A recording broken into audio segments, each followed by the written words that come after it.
Hi guys, how are you? Today I am going to make this SP8 case and 7 fans. There is this motherboard Asus Prime B560 plus, and there is graphics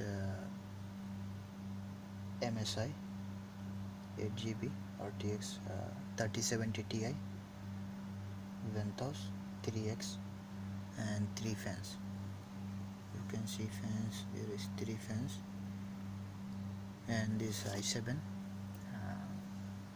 11 generation, i7 11 generation, and you can see this one, this Lian Li, and this lighting, and there is a M.2 1 TB, this M.2,